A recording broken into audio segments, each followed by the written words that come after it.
The security alert hit my phone at 4:12 a.m. I pulled up the footage half asleep, then shot upright like I'd been electrocuted. Two figures in ski masks, one machete, 14 minutes of systematic destruction. By sunrise, 17 giant pumpkins, each one 300 pounds of 6 months' work, were split open and rotting.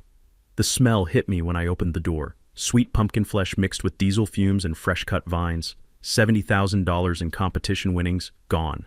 My wife's Parkinson's treatment fund, gone. The getaway vehicle, a champagne gold Lincoln Navigator I'd seen 100 times before. The owner had spent 3 months trying to bury me with legal complaints and zoning threats. She thought I was just another broke farmer she could squeeze out. She had no idea who she was messing with. What would you do if someone torched your last hope? Comments, because I made sure she regretted every second. Where are you watching from? Drop your state below. My name's Fletcher Danes, 52, former mechanical engineer who got laid off when aerospace companies decided experienced employees were restructuring opportunities. That was 2021. Severance lasted 18 months because my wife Marianne was diagnosed with early onset Parkinson's at 49. Medical bills don't negotiate. They just arrive, stack up, and drain everything you thought you'd saved. We inherited 14 acres outside Cedar Falls, rural New York, where neighbors are a quarter-mile apart, and the closest Starbucks is a 40-minute drive. The property came with a rusted tractor, a leaking barn, and 20 years of overgrown memories from Marianne's late father. I needed income fast. Sending resumes into the void while watching Marianne's hands tremble wasn't working. Then YouTube's algorithm accidentally did something useful. I clicked a video about competitive pumpkin growing, Atlantic giants hitting 1,000 pounds, growers winning 20 grand at weigh-offs. Prize money, real money. I had land, I had time, I had an engineer's brain that loves solving problems. How hard could giant pumpkins be? Year 1, 2022. 4 pumpkins, endless research, seeds from a Nova Scotia guy who talked like a drug dealer. These genetics are fire, bud. I hit 420 pounds, took third at the county fair, won $1,200. Marianne cried. Not because it was life-changing, but because we'd finally won something instead of losing. Year 2, 2023. Half-acre expansion. Drip irrigation, soil amendments, hoop houses, hand-pollinating flowers at dawn, burying vines so they root deeper, monitoring moisture like I was growing diamonds. 8 pumpkins, 3 competitions, $8,500 in prizes. Then I added agritourism. Families paid $5 to visit the patch in October. Hay rides, photo ops, pumpkin painting. Marianne ran the register from her wheelchair, laughing with every kid like they were her own grandchildren. We cleared $15,000, covered 2 months of medications. I named it Goliath Gardens. Marianne's idea, if you're growing giants, own it. This year, 2024, all in, $19,000 invested. Specialized seeds, professional soil tests, a second hoop house. Target, 17 competition pumpkins. Projected return, 70 grand in prizes, 25 in agritourism. A full year of Marianne's treatment. Maybe even seed money for Parkinson's research. The patch became sacred. Every 4 a.m. I'd walk out with my headlamp, the hiss of drip lines mixing with birdsong, that smell, composted manure and wet straw, earthy and thick enough to coat your throat. Pumpkin skin felt cool and waxy under your palm, firm as a medicine ball. Mid-July, vines grew so fast you could hear them stretching at night, this faint crackling like someone crumpling paper in the dark. August blossoms smelled like cantaloupe and honey. By September, 17 beauties ranged from 300 to 600 pounds.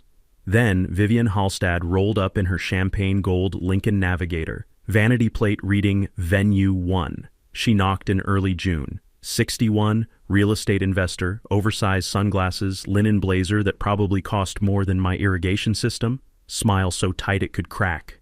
Mr. Danes, your new neighbor. I bought the 6 acres next to your, pause, dismissive glance, garden. Nice to meet you. I'm building Thornfield Estate events, boutique weddings, very upscale. She handed me a brochure printed on paper thicker than my work gloves. I'm offering $180,000 for your property. More than it's worth, frankly. You'd be smart to take it. Not for sale. Her smile died instantly. Mr. Danes, let's be realistic. What you're doing here, another dismissive wave, it's not exactly compatible with a luxury venue. I'm a farmer. You're running events. Shouldn't be a problem. She leaned closer. I caught a whiff of expensive perfume and entitlement. We'll see. 2 weeks later, I got a visit from the County Agricultural Extension Inspector. Anonymous complaint. I was allegedly using Unapproved pesticides near a residential zone. The inspector, good guy, knew me from the fair circuit, found nothing. As he left, he said quietly, "Someone's trying to jam you up, Fletcher." I looked across the fence line. Vivian stood on her deck, binoculars in hand, watching. 3 days after the pesticide complaint died, a certified letter arrived. Legal letterhead. Attorney from 2 towns over. The claim: my fence encroached 18 inches onto Vivian's property. She wanted it removed immediately and demanded $5,000 for unauthorized land use. I sat at the kitchen table reading it twice. That fence had been there since 1987, installed by Marianne's father, properly surveyed, never disputed in 37 years. Marianne looked over my shoulder. Can she do that? Legally, she can claim anything. Doesn't make it true. I called the attorney. He sounded like a man billing hours on a case he didn't believe in. "Mr. Daines, my client has documentation." "Your client is wrong. I have the original survey from '87. She's prepared to litigate." "Then she can waste her money. That fence is mine." But here's what kept me up that night. I'd learned years ago, back when I was still engineering, that old documentation doesn't always hold up in court. A guy I worked with lost a boundary dispute even though he had the original property deed, because the other side brought in a licensed surveyor with fresh measurements, and the judge trusted current data over 40-year-old paperwork. I couldn't risk it. Even if I won, the legal fees would bury me. So I pulled $850 from our emergency fund, the money meant for Marianne's next neurologist visit, and hired an independent surveyor. He came out the following Tuesday, spent 4 hours setting up equipment, taking measurements, checking old property markers against GPS coordinates. When he filed his report, I wanted to frame it. My fence sat 2.5 feet inside my boundary. I had room to spare. But the beautiful part? His survey also documented that Vivian's brand new gravel driveway, the one she'd poured in July without asking anyone, encroached 7 feet onto my property. I sent the results to her attorney via certified mail, included time-stamped photos of her driveway crossing my boundary, asked politely if she'd like to discuss mutual compensation. Her attorney called the next morning. "My client is withdrawing her complaint. No apology, no explanation, just gone." I hung up and laughed so hard Marianne thought I'd lost it. "She tried to take my land," I said, and accidentally confessed she'd already taken some of it. For about a week, I thought we were done. Then Vivian went nuclear on social media. She launched an Instagram account overnight. Thornfield Estate Vertical Bar Luxury Weddings. Professional photos, drone footage, captions full of aspirational nonsense about curating unforgettable moments and transforming Cedar Falls. But she didn't stop there. She angled every drone shot to include my pumpkin patch in the background, made it look like my farm was somehow connected to her venue. Then came the captions. "Working hard to beautify our little corner of town, though some neighbors need encouragement, #rustic charm #work in progress." She tagged wedding planners, local influencers, every venue within 50 miles. The comments poured in. "OMG, is that a junkyard next door? Nothing says luxury like farm equipment in your ceremony photos. Girl, you're gonna need a tall fence." Within days, I started getting looks at the hardware store. Not hostile, just confused. Like people were trying to reconcile the guy they knew with whatever image Vivian was painting online. Then a woman I'd never met stopped me in the grocery store. I was holding a can of soup, minding my business. "You're the pumpkin guy, right?" She didn't wait for an answer. My daughter was considering that new wedding venue until she saw the situation next door, maybe think about cleaning up a bit. She walked away before I could respond. I stood there, soup in hand, genuinely speechless. That night, my daughter Bridget called from Boston. 28, graphic designer, the kind of person who solves problems by attacking them head on. "Dad, she's destroying your reputation." "I grow pumpkins, Bridge. I'm not running for office." "Doesn't matter. She's loud, you're invisible, and she's making you look like a hillbilly hoarder. We're fixing this." "How?" "I'm coming home this weekend. Wear your good flannel."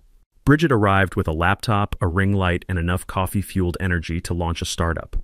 We spent Saturday and Sunday shooting content, time-lapse videos of pumpkins growing from the size of softballs to small cars, me explaining soil chemistry in terms a 10-year-old could understand, photos of Marianne at the patch register, kids crowding around her wheelchair to show off their painted pumpkins, her smile so wide you'd never guess her hands were trembling.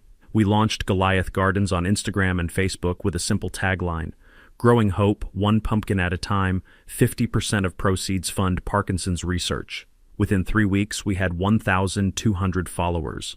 Families who'd visited left comments. The giant pumpkin-growing community, guys from Ohio, Pennsylvania, Vermont, started sharing our posts and sending encouragement. The local paper ran a feature. My old neighbor, now a reporter, wrote the headline herself, "Local engineer turns pumpkins into hope." For exactly 72 hours, I thought we'd beaten her. Then Vivian's first wedding booking fell through. Her only booking. The couple's cancellation email cited concerns about aesthetics and the neighboring property. She had zero revenue, a massive loan payment coming due, and me to blame. 3 days later, a notice arrived in the mail. Vivian had filed a formal complaint with the Planning and Zoning Board. The accusation? I was running an illegal commercial farm in a residential zone, creating traffic hazards, operating without proper permits. The hearing was scheduled for 2 weeks out. If she won, I'd lose the entire October season, and every dollar I'd invested. The planning and zoning meeting was held in the town hall basement, fluorescent lights buzzing like angry wasps, metal folding chairs that squeaked every time you shifted weight, that institutional smell of old carpet and burnt coffee that made you want to leave before anything started. About 20 people showed up, mostly retirees with nothing better to do on a Thursday night. Vivienne sat front row, leather portfolio on her lap, dressed like she was attending a corporate board meeting instead of a small-town zoning hearing. I sat in the back with Marianne, wearing the same flannel I'd worn to every county fair for 3 years. The board chair, Pritchard, a balding guy who ran a title insurance company, read the complaint without emotion. Miss Hallstad alleges Mr. Daines operates a commercial business in violation of residential zoning, traffic congestion, parking violations, liability concerns. Vivian stood before being asked. Mr. Chairman, I'm not trying to be difficult. I simply believe laws should apply to everyone equally. Mr. Daines charges admission. He has customers. He generates income. That's commercial activity, and he's doing it without proper permits. She handed over her evidence, glossy photos and sheet protectors, all taken during the busiest weekend last October. 8 cars parked on the shoulder, families streaming toward my patch. This is a residential neighborhood, she said, voice steady and reasonable. We have families who expect peace and quiet. Mr. Daines has turned this into a roadside carnival. Pritchard examined the photos, then looked at me. Mr. Daines, do you hold commercial permits? I have liability insurance and septic certification, I said. Got them both in 2022. Commercial farm license? I hesitated. Here's where it got complicated. I existed in a gray zone, too small to be classified as a full commercial farm under most definitions, but too profitable to be called a hobby. I made real money. I charged admission. Depending on who was interpreting the rules, I either needed a mountain of permits or none at all. I operate as agricultural use, I said. This property's been farmland for 40 years. Pritchard shuffled papers like a man already tired of this conversation. You have 30 days to provide documentation. Commercial farm license, conditional use permit for agritourism, traffic management plan. Until then, cease all commercial activity. 30 days. October started in 3 weeks. I stood up, feeling Marianne's hand squeeze mine. Mr. Chairman, I've operated 3 years without a single complaint. The only reason we're here is Miss Hallstad wants my land. When I wouldn't sell, she started this campaign. Vivian's neck flushed red. That is absolutely... You offered me $180,000 the day we met, I said. When I said no, suddenly I'm a pesticide criminal. My fence is illegal and now I'm running a carnival. Come on. Pritchard banged his gavel hard enough to make people jump. Mr. Daines, this is zoning, not Jerry Springer. 30 days. Next agenda item. I left that basement feeling like I'd been kicked in the chest. The next morning I drove to the county clerk's office. Doreen saw me walk in and her face fell. Fletcher, you look awful. I need a conditional use permit application. She actually winced. That's $2,400. Takes 60 to 90 days minimum, plus a public hearing where anyone can object. I have 3 weeks until October. Then, honey, you're in trouble. I sat down at one of those ancient public computers near the filing cabinets and started searching. New York agriculture law, zoning exemptions, anything. I read for 2 hours, eyes burning from the screen, until I found it buried in state statute, right to farm protections.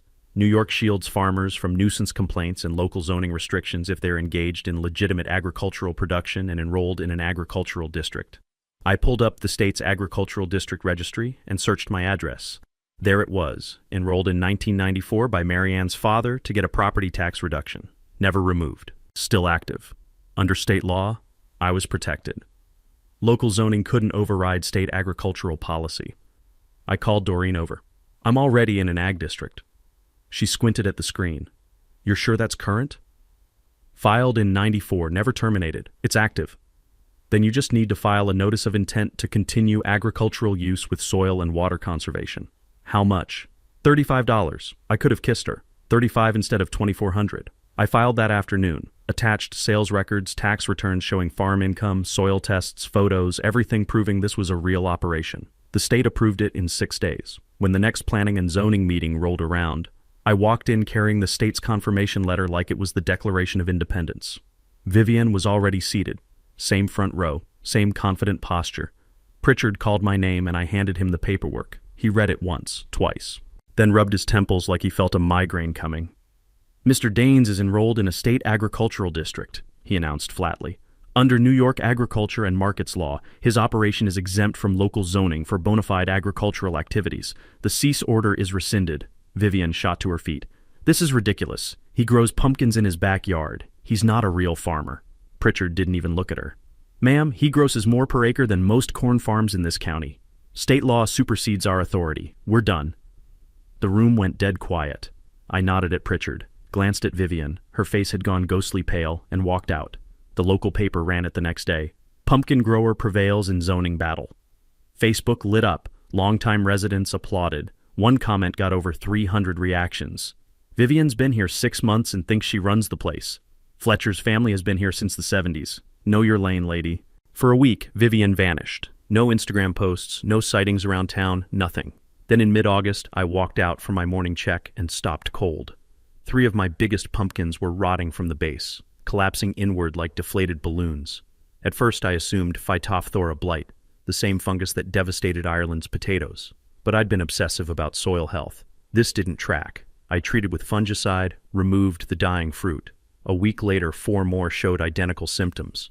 That's when I knelt down and looked closer at the vine junctions. Tiny holes, needle thin, deliberate. Someone had punctured them. I stood there staring at those puncture wounds, feeling something cold settle in my stomach. This wasn't about permits or property lines anymore. Someone had crept onto my land in darkness and stabbed my pumpkins like they were living things that could bleed. I pulled up my security footage, those cheap trail cameras I'd mounted after the fence war. The timestamp read 2:30 a.m., 3 nights prior. Grainy video showed a figure in dark clothing approaching the fence, reaching through with something long and thin, working methodically for maybe 2 minutes before retreating. Body shape suggested a woman, but the resolution was potato quality. A vehicle sat parked down the road, boxy silhouette, maybe an SUV, but no plates visible, nothing I could use. I drove to the sheriff's office that afternoon. Deputy Kowalski, younger guy, maybe 30, buried under paperwork, watched the footage twice on my phone, squinting like that might improve the quality. Mr. Daines, I see someone approached your fence, but I can't identify who. And technically they stayed on the roadside, reached through rather than trespassed. Makes it harder to prosecute. They destroyed my crops. I know, and I'm sorry, but without clear identification or a witness, there's no one to charge. I'll file a report for documentation. If it happens again, you'll have a pattern established. I left feeling like I'd eaten a handful of gravel, but Kowalski had a point. Documentation mattered. I just needed better evidence. That evening, I researched security systems until the screen blurred, settled on motion-activated cameras with 1080p night vision and cloud backup. The guy at the security store rang up my order, $1,800 on a credit card I'd promised myself I wouldn't touch, and said something that stuck with me. People cheap out and buy 720p cameras, then wonder why the footage is useless in court. You can't identify a face from pixels. Spend the money now or waste it later. I thought about that every time I climbed a ladder to mount another camera over the next 2 days. I installed 8 cameras covering every approach, plus motion sensor floodlights bright enough to shame the sun. If someone came back, I'd have their face in HD and the whole valley would wake up. 2 quiet weeks passed. The replacement pumpkins were growing but would never reach competition size.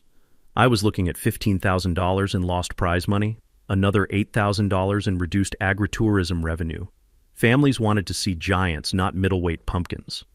Then in early September, a stranger appeared in my driveway. Insurance inspector, clipboard, company polo, the kind of professional smile that meant trouble. Mr. Daines, I'm here about a liability complaint filed against your policy. My stomach dropped 6 inches. By who? Can't disclose that, sir, but I need to inspect your operation. Standard protocol.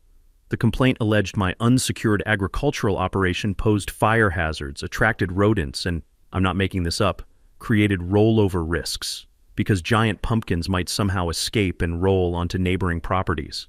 If it wasn't so clearly malicious, it would have been comedy.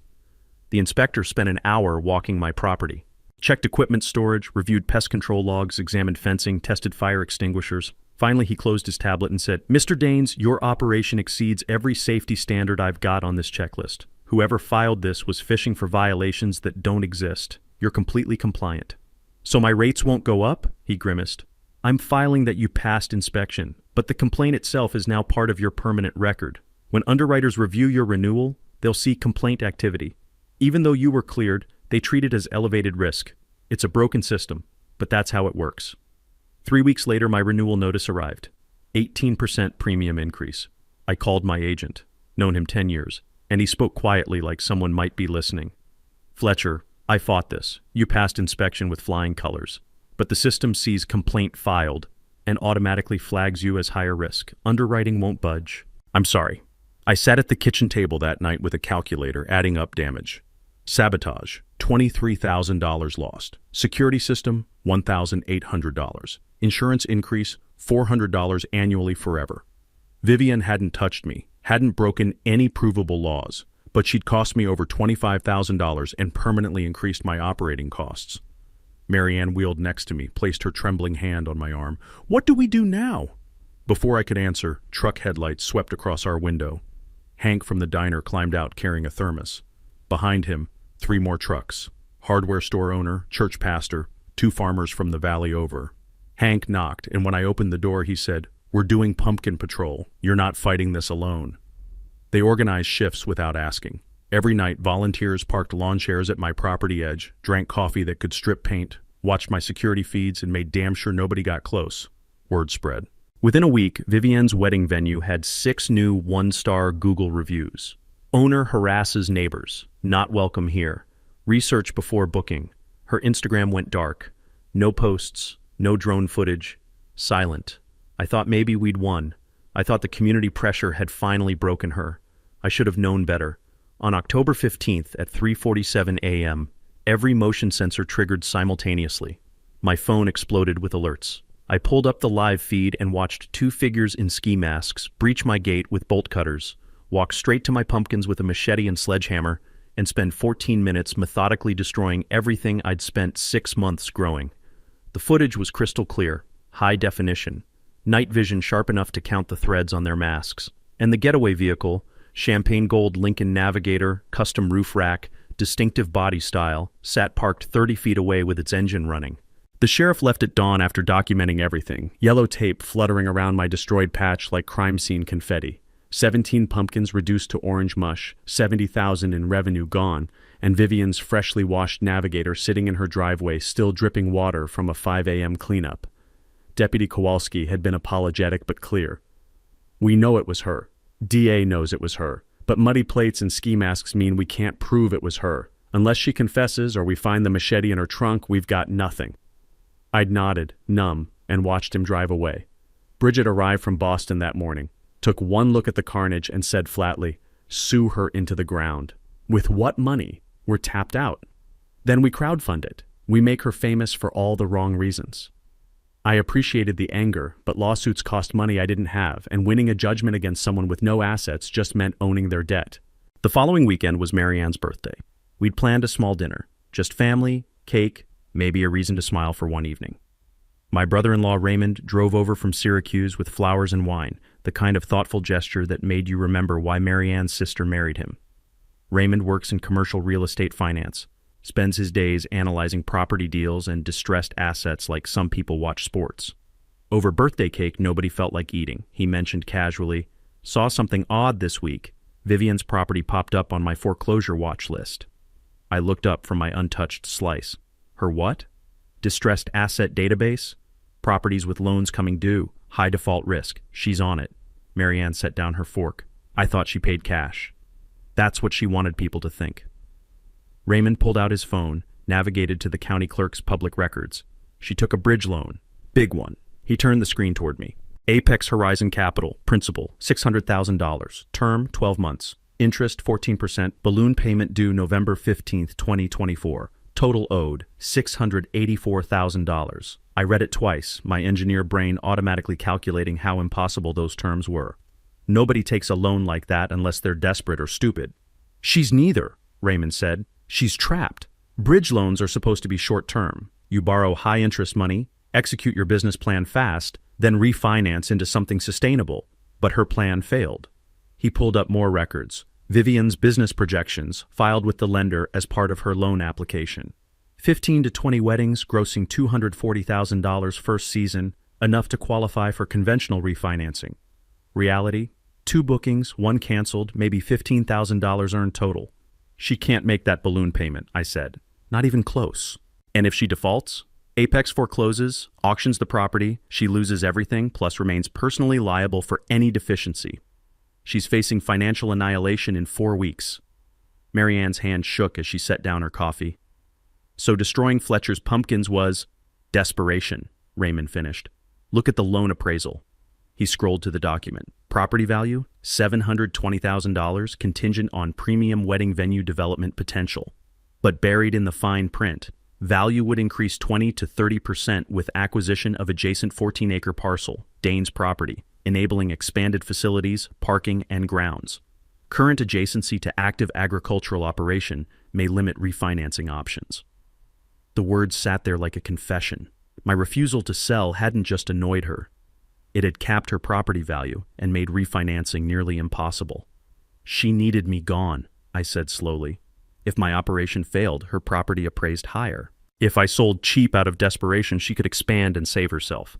Exactly, Bridget's voice was ice. So she spent 3 months trying to destroy you to save her own skin. I should have felt vindicated.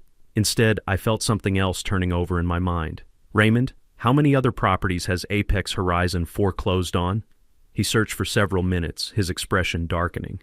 43 in upstate New York alone, past 3 years, almost all targeting women over 50 or retirees, bridge loans with identical terms, high interest, short timeline, balloon payments designed to fail. They're farming foreclosures, I said.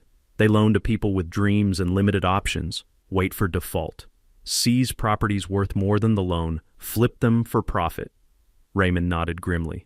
Profit margin runs 30 to 40% per deal. It's legal, predatory, and incredibly effective. Marianne looked at me, reading my face the way she had for 28 years. You're not thinking about revenge anymore. No, I admitted. I'm thinking about stopping them. Bridget shook her head. Dad, Vivian tried to destroy your life. I know, but Apex Horizon is destroying dozens of lives. Vivian's a weapon they're wielding. I want to disarm the person holding it. Monday morning, I walked into the county clerk's office with half a plan and a lot of desperation. Doreen took one look at my face and poured coffee without asking, the kind that smelled like it had been sitting on the burner since the Carter administration. Fletcher, you've got that look. The one that means you're about to do something either brilliant or stupid. Possibly both. I pulled out my notepad. I need everything public record on Apex Horizon Capital's foreclosures. How many, who they targeted, complaints filed, the whole picture. She vanished into the back and emerged 20 minutes later carrying files thick enough to double as body armor. 14 foreclosures in 3 years just in our county. I pulled loan documents, default notices, auction records. Fletcher, it's a pattern. They hunt people with decent credit but no cash cushion. Women over 50, recent divorcees, retirees chasing second-act dreams.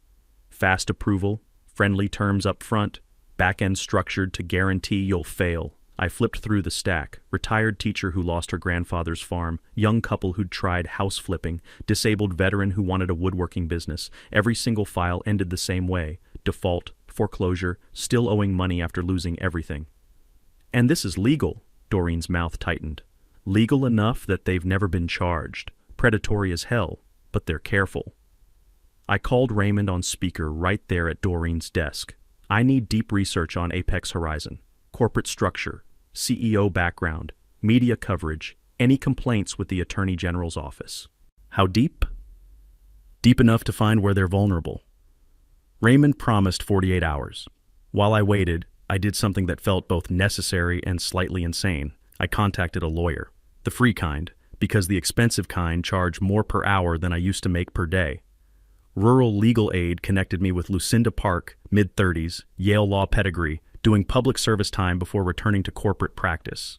We met in a conference room that smelled like toner cartridge and disappointment. I spread my evidence across the table: harassment timeline, destroyed pumpkins, HD security footage, Raymond's financial analysis, Doreen's foreclosure files. Lucinda studied everything with the focus of someone reading a chessboard 6 moves ahead. Tortious interference, intentional infliction of emotional distress. You've got a civil case against Vivian, but she's judgment-proof. Winning a lawsuit against someone broke just means you own their worthless debt. So suing her is pointless. Completely. But, Lucinda leaned forward, what if her lender told her to sabotage you? What if Apex Horizon coached her to destroy your operation so her property would appraise higher? The idea landed like electricity. That's conspiracy to commit fraud. Potentially federal charges if we establish a pattern, but you'd need proof. Emails, texts, recorded calls showing Apex directed her actions. What if I get her to confess? Then we'd have something, but she'd need a reason to talk.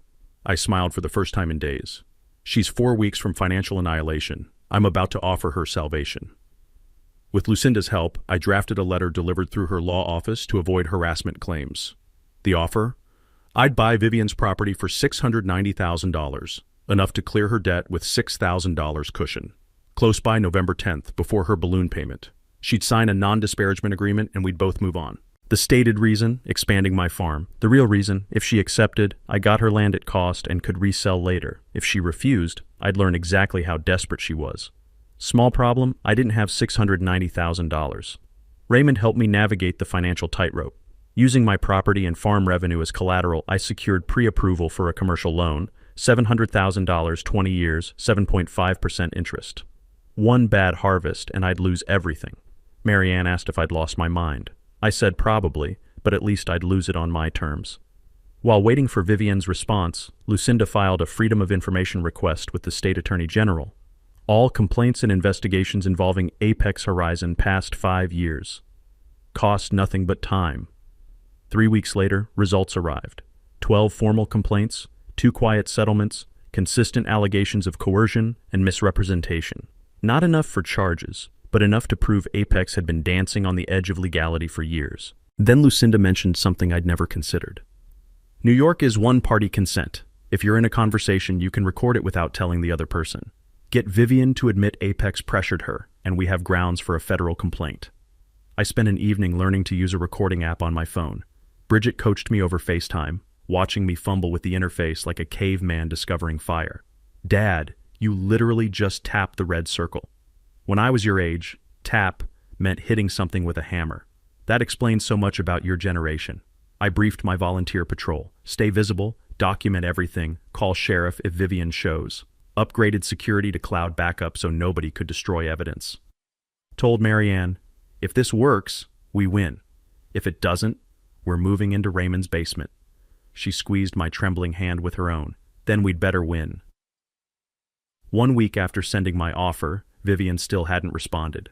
Instead, she appeared at a town council meeting and accused me, in front of 40 witnesses, of stalking, harassment, and financial coercion. Played the victim so convincingly that 2 council members looked at me like I kick puppies for fun. The local paper ran it next day. Wedding venue owner alleges intimidation campaign. Never contacted me for comment. My phone lit up with calls from strangers who decided I was the villain based on one article. For 72 hours, public opinion turned against me. Half the town thought I was a bully targeting a struggling businesswoman. Then Vivian filed for a restraining order, and I realized she'd just made the mistake I'd been waiting for. The restraining order hearing was scheduled for October 18th, 7 days out. Vivian's filing claimed my volunteer patrols were coordinated harassment. My security cameras invaded her privacy, and my purchase offer constituted financial coercion designed to force sale under duress. Lucinda read it and actually smiled, the dangerous kind. She just gave us discovery rights. We can subpoena her financials, her communications with Apex, everything. She opened a door she can't close. But before we got to court, Vivian went nuclear on media. Someone had coached her well, probably a PR consultant burning through her last available credit. A feature appeared in the regional paper with professional photos. Soft lighting, vulnerable expression, the visual language of victimhood perfected. Headline: Female entrepreneur faces coordinated intimidation from neighboring landowner.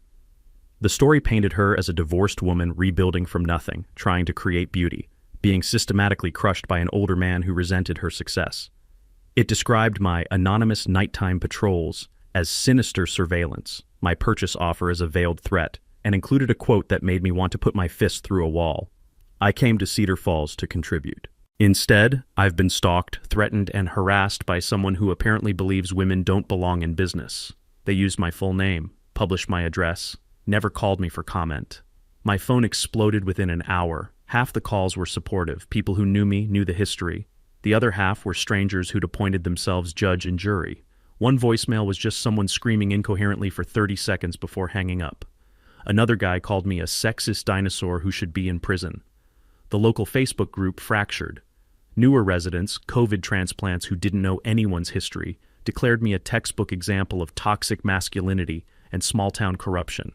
They posted think pieces about patriarchy and old boys clubs. When Bridget defended me online, 3 people accused her of enabling abusive behavior, and one suggested she needed therapy to unpack her internalized misogyny. A woman I'd never met started a Change.org petition. Investigate Fletcher Danes for stalking and harassment. Got 200 signatures in 48 hours. Bridget called that night crying angry tears. Dad, they're destroying you. People who've never met you, who don't know mom's dying by inches, who've never seen what you've built. They've decided you're evil because of one article. Let them believe what they want. You can't just ignore reputation damage like this. The truth will come out, Bridge. It always does. We just have to be patient. But patience was getting harder. The night before the hearing, I checked my P.O. box and found an envelope with no return address, postmarked locally. Inside, one page printed on standard office paper, unsigned. You think you're clever. You think you can destroy a woman's dream because you were here first. People like you are why this country is falling apart. You're a bully and a coward. Watch your back. I brought it home, showed Marianne. She read it once and said immediately, "That's not her. How can you tell? Vivian fights with lawyers and zoning codes. This is raw emotion. Someone read that article and decided to be her avenging angel." She was right. The letter felt unhinged in a way Vivian's calculated attacks never were. This was a true believer, drunk on righteous fury, probably refreshing the petition website every hour. That same night at 11 p.m., motion sensors triggered. Footage showed a man in a hoodie walking my fence line, photographing my property with his phone, testing gates. He stayed just barely on the public side, legally safe but clearly gathering intelligence. I saved the footage, filed another police report to add to the stack. The hearing next morning felt like theater. Vivian arrived in black, minimal makeup, playing the part of persecuted innocent. I showed up with Lucinda and a banker's box of evidence. The judge, older woman, 20 years on the bench, eyes that had seen every manipulation tactic invented, reviewed both filings with visible weariness. Vivian's attorney presented the pattern: purchase offer as extortion, cameras as voyeurism, volunteers as mob intimidation, showed photos of my cameras angled toward the boundary, printed Facebook comments from my supporters that supposedly contained veiled threats. Lucinda stood and calmly dismantled the narrative piece by piece, presented the full timeline starting in June. Vivian's complaints, zoning attacks, social media harassment, sabotaged pumpkins, vandalism footage, demonstrated every security measure was reactive, installed after documented crimes, proved the purchase offer was legitimate business transaction backed by actual loan approval, played Vivian's own Instagram posts where she'd publicly mocked my farm for months. The judge removed her glasses and spoke in the tone of someone profoundly done with nonsense. Request denied. Mr. Danes has shown legitimate protective measures responding to harassment and criminal destruction. Miss Halstad, if you believe crimes occurred, pursue them through proper channels. I will not allow this court to be weaponized in what is transparently a property dispute. Gavel down. Vivian went pale as snow. In the courthouse hallway afterward, I caught her standing alone. Her attorney had already fled. I activated my phone's recording app, kept it hidden in my jacket pocket, and approached carefully. Vivian, can we talk? The offer's real. You're drowning and I'm trying to throw you a rope.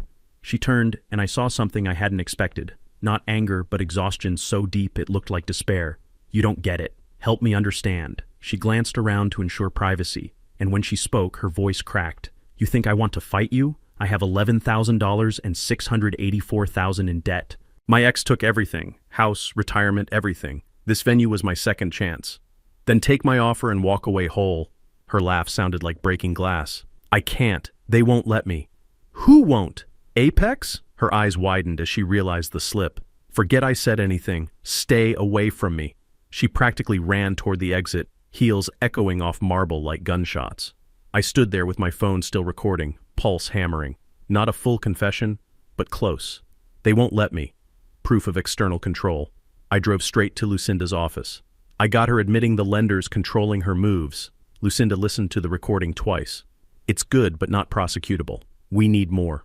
We need to confront Apex Horizon directly. I took a breath. Then I'm going to New York. I took the train to Manhattan on October 17th, wearing my second-best flannel and carrying a folder thick with documentation. Raymond had tried to talk me out of it. You can't just walk into a hedge fund and demand answers. They'll have you escorted out by security. Then I'll get escorted out, but I'm trying. Apex Horizon's office was on the 45th floor of a building made entirely of glass and money. The lobby smelled like expensive leather and the kind of cologne that costs more per ounce than my irrigation system. The receptionist, young, polished, professionally pleasant, looked at me like I'd tracked mud across her marble floor. Can I help you? I'm here to see Marcus Reinhold. It's about the Vivian Halstead loan in Cedar Falls. Do you have an appointment? Tell him the Danes property is here to discuss his investment strategy. He'll want to hear what I have to say. She made a call, spoke quietly, listened. I waited 20 minutes in a chair designed to be uncomfortable enough that you'd leave before bothering important people. Finally, a woman in a sharp suit appeared. Mr. Danes, Mr. Reinhold can spare 5 minutes. His office had floor-to-ceiling windows overlooking Manhattan, modern art that probably cost more than my house, and a Bloomberg terminal showing numbers I couldn't interpret. Marcus Reinhold looked exactly like his LinkedIn photo. 48, expensive haircut, suit that fit like it had been grown on him, the kind of confident smile that came from never losing. He didn't stand when I entered. Mr. Danes, you've come a long way for a meeting about a loan that's frankly none of your business. I'm here to buy out Vivian Halstead's debt. I'll pay $690,000 to clear her loan. He actually laughed. We don't sell loans mid-term, we hold them until maturity. Even when the borrower's going to default? Especially then. The property's worth more than the loan. We foreclose, auction, profit. That's the business model. I set my folder on his desk. What if I told you she's been harassing me under your direction, that you coached her to sabotage my property so hers would appraise higher? Reinhold leaned forward, smile gone. That's a serious accusation. Do you have proof?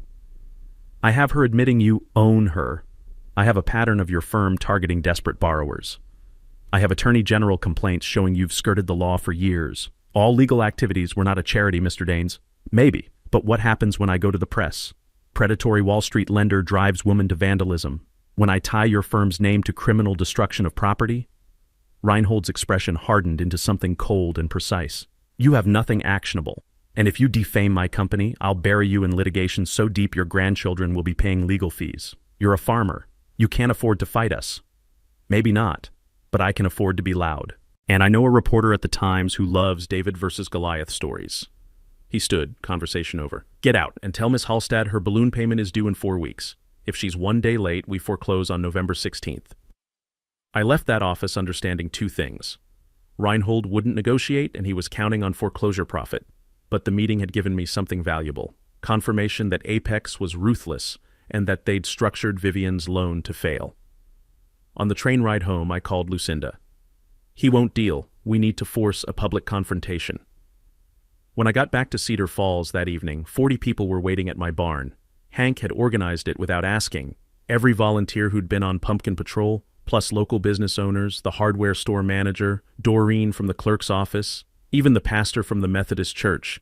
They'd brought coffee and determination. I spread Raymond's research across a folding table. Apex Horizon had foreclosed on 14 properties in our county alone, 43 across upstate New York. Victims included a retired teacher, a disabled veteran, a young couple trying to renovate their first investment property. Pattern was identical every time. Bridge loans with impossible terms, targeting emotionally vulnerable people with big dreams and limited options. Estimated wealth extracted from our county, $4.2 million. This isn't about me and Vivian anymore, I said. She's a weapon being used by people who've been bleeding our community for years. Hank spoke up, voice rough. So what do? We expose them. The County Harvest Festival is in 5 days. 2,000 people attend. Local media covers it. All 3 county supervisors will be there. We create a display documenting everything. Apex's predatory lending, victim testimonials, the connection to Vivian's harassment. We generate enough public outrage that the state attorney general has to investigate. Doreen nodded slowly. I can pull public foreclosure records, make it visual. I can get the veteran to tell his story, the pastor said. He's been destroyed by shame, but maybe this gives him purpose. We worked until midnight building the display. Poster boards with foreclosure timelines, photos of my destroyed pumpkins, charts showing Apex's profit margins from public financial filings, QR codes linking to cloud drives with full documentation, a banner Bridget designed, protect Cedar Falls from predatory lenders. Raymond helped me craft a press packet, executive summary, victim testimonials, call for AG investigation, professional enough that media couldn't dismiss it. The plan was risky. If it worked, we'd force Apex into damage control and potentially save future victims. If it failed, I'd look like a conspiracy theorist and Vivian would still lose everything. Marianne asked if I was sure. I told her I'd never been less sure of anything, but doing nothing felt worse. Sometimes you don't choose the fight, I said. The fight chooses you, and you just decide whether to stand or run. The festival was October 22nd. We had 5 days to prepare. I thought I'd covered every angle, anticipated every response. I was wrong. On the night of October 15th at 3:47 a.m., my phone lit up with alerts. Every motion sensor triggered simultaneously. I grabbed my phone with shaking hands and watched the live feed. 2 figures in ski masks cutting through my gate with bolt cutters, walking directly to my pumpkins with a machete and sledgehammer, methodically destroying every single one over 14 minutes. The footage was crystal clear. 1080p night vision, facial features hidden but body language visible. And the getaway vehicle sat in perfect frame. Champagne gold Lincoln Navigator, custom roof rack, distinctive aftermarket wheels, engine running. I called 911 with tears running down my face. Not from sadness, from rage so pure it felt like fuel.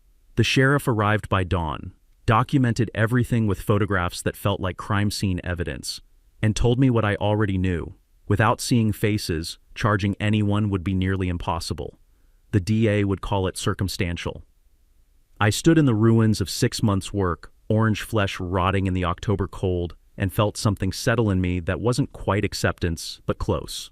This was always going to end publicly. By noon, word had spread through Cedar Falls faster than any social media algorithm could manage. Families who'd planned to visit my patch for Halloween called asking if we were okay. The hardware store owner drove over with coffee and stayed for an hour without saying much, just being present. Hank showed up with the pastor and 3 other patrol volunteers. Nobody said, "I'm sorry." They said, "What do we do now? We finish what we started." Festival's in 1 week. She handed us the ending. We spent the next 6 days building something bigger than I'd originally planned. The booth went from simple documentation to a full investigation display. Bridget designed graphics showing the timeline. Vivian's harassment beginning in June, escalating through fall, culminating in the destruction. Side-by-side comparison of her Navigator from my security footage and photos of her vehicle from town. Financial breakdown of Apex Horizons foreclosure profits. Testimonials from 3 local victims willing to go on record. The retired teacher who'd lost her family farm wrote, "They made me feel stupid for trusting them. I wasn't stupid, I was desperate. There's a difference." Raymond confirmed that regional TV from Syracuse was sending a crew. Bridget had pitched it as Small Town Fights Wall Street Predatory Lending. The local paper was sending their senior reporter. We weren't just making noise, we were making news. October 22nd arrived cold and clear, the kind of autumn day that smelled like wood smoke and possibility. Main Street was blocked off, vendor booths packed together, live music echoing off storefronts, kids everywhere with painted faces and candy apples. We'd secured booth space at the last minute. Festival organizer owed Hank a favor from 30 years back. Our display went up in an hour. Posters, timelines, QR codes, victim statements. The banner Bridget had designed stretched across the top. The headline on our press packet, Wall Street hedge fund extracts millions from rural New York through predatory lending. People started gathering immediately. At first just curious locals reading the displays, pointing at the security footage stills. Then conversation started building. I remember when Sarah lost her farm, didn't know it was the same company. My cousin got screwed by a bridge loan 3 years ago. Same setup. The county supervisor stopped by, pulled out his phone, started photographing documents. I didn't know this was happening in our county. This needs to go to the AG. Then Vivian arrived. I saw her before she saw the booth, walking through the festival with her phone out, probably trying to appear normal, community-minded, like she belonged here. She turned a corner and froze when she saw our display. 50 people were crowded around it now, reading, talking, angry. She walked over slowly, and I could see the exact moment she registered what we'd done. Her face went from confusion to fury to something that looked like desperation. "This is defamatory. You're lying about me." I kept my voice calm, steady. The crowd had gone quiet. "Everything here is documented. Public records, security footage, financial filings. Which part is a lie? You're making me look like a criminal. You destroyed my property on October 15th at 3:47 a.m. We have HD footage of your vehicle." "That wasn't me. Someone could have stolen my car, borrowed it, anything." "Vivian, you're not the villain here. You're a victim. Apex Horizon set you up to fail." She laughed, bitter and sharp. "You don't understand. They said if I could get you to sell, they'd refinance me. They said you were the problem keeping my property value down." The crowd murmured. She realized what she just admitted in front of witnesses. Before she could walk away, a black Audi pulled up illegally at the curb, blocking the street. A man in a suit stepped out like he owned the town, Marcus Reinhold. He walked straight to Vivian, ignored me completely. "Don't say another word. I'm here to protect our investment." I stepped forward. "You came from New York for a small-town festival? I'm flattered. I came to prevent you from spreading defamatory lies about my company." The TV camera swung toward him. Crew had arrived 10 minutes earlier, been filming everything. The reporter approached with a microphone. "Sir, are you with Apex Horizon Capital? Can you comment on allegations of predatory lending practices?" "We're a legitimate financial services firm operating within all legal boundaries. These accusations are baseless." I pulled out my phone. "Then explain why you told me you prefer borrowers to default because foreclosure is more profitable than loan repayment." "I never said that." "I recorded our conversation. New York is one-party consent. Want me to play it?" I was bluffing. I hadn't recorded the New York meeting. Too risky. But Reinhold didn't know that. His jaw tightened. The county supervisor stepped forward. "Mr. Reinhold, I'm authorized to inform you that our county attorney is filing a complaint with the state attorney general regarding your firm's lending practices. We've documented 14 cases in 3 years." Reinhold's confidence cracked slightly. "Those are legal transactions." "Perhaps. But the investigation will take years and cost millions in legal fees. Plus this." The supervisor gestured at the TV camera. "This kind of publicity destroys reputations." Doreen pushed through the crowd holding a folder. "I've got copies of every foreclosure filing in my office. They're already submitted to the AG. Time-stamped, certified, public record." Reinhold looked at Vivian, then at the crowd, then at the camera broadcasting live to 50,000 viewers across central New York. He was trapped, outmaneuvered, publicly exposed in a way that board members and investors would see within hours. "What do you want?" he said quietly. "Vivian walks away clean. Forgive the loan or let me buy the property for $690 without deficiency judgment." Impossible. Then we continue. I've got victim testimonials lined up for the next 3 months. Every newspaper, every local TV station, every platform that'll listen. Your company's name attached to predatory and Wall Street greed in every story. The crowd had grown to over 100 people now, phones out, recording everything.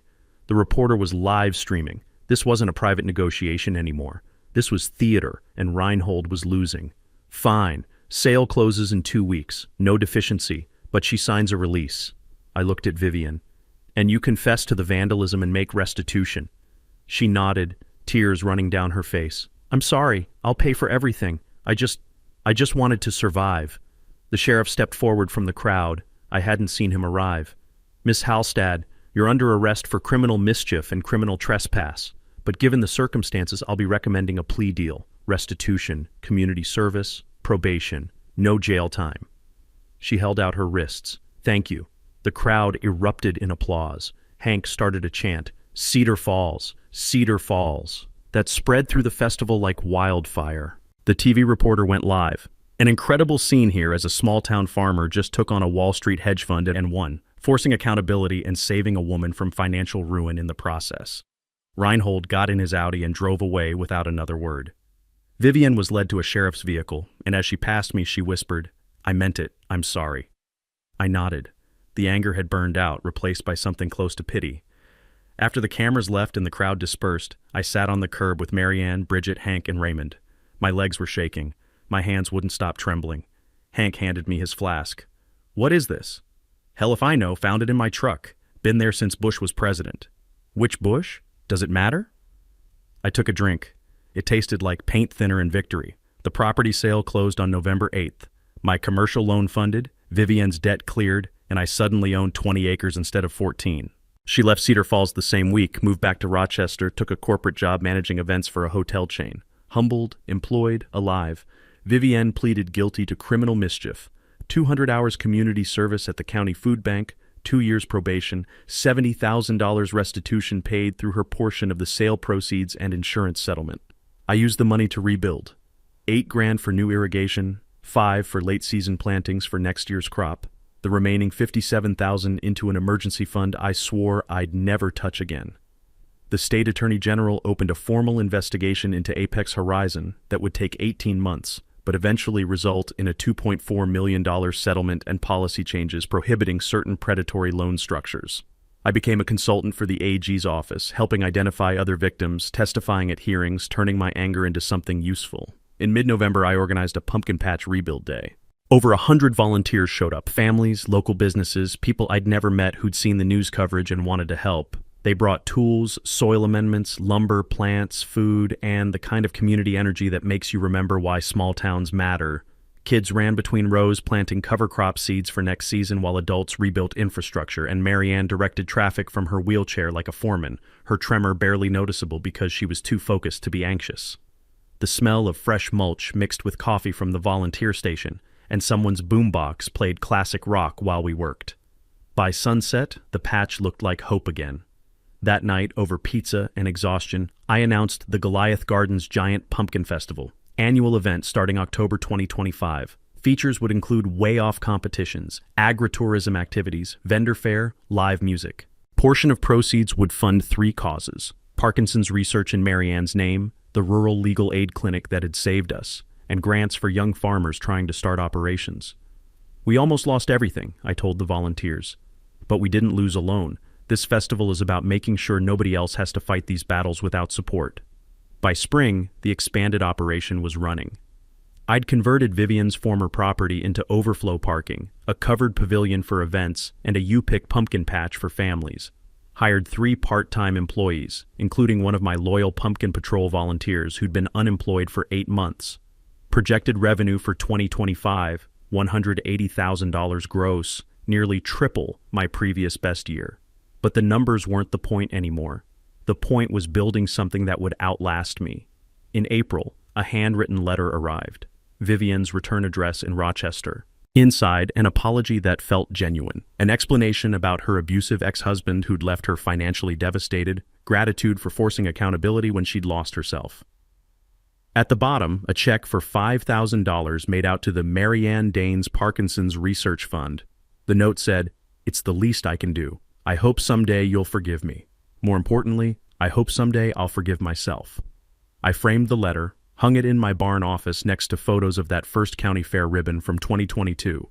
Not because I wanted to remember the fight, but because I wanted to remember that hurt people can heal if someone gives them the chance. 6 months after the festival, our county passed the Predatory Lending Transparency Ordinance, requiring all private lenders operating locally to register and publicly disclose loan terms. 3 other counties adopted similar measures. Apex Horizon exited the rural lending market entirely, shifted to commercial real estate in cities where oversight was lighter. It wasn't perfect justice, but it was something. 1 year later, October 2025, the first annual Goliath Gardens Festival drew 3,000 people. We raised $40,000 for our 3 causes. My largest pumpkin weighed 1,347 pounds, took 3rd place at the state championship, and made me feel like a kid again. Marianne cut the ribbon on the new event pavilion, which we'd named, over her protests, the Vivian Halstad Redemption Pavilion. "Why name it after her?" Bridget had asked. "Because forgiveness is harder than revenge," I said.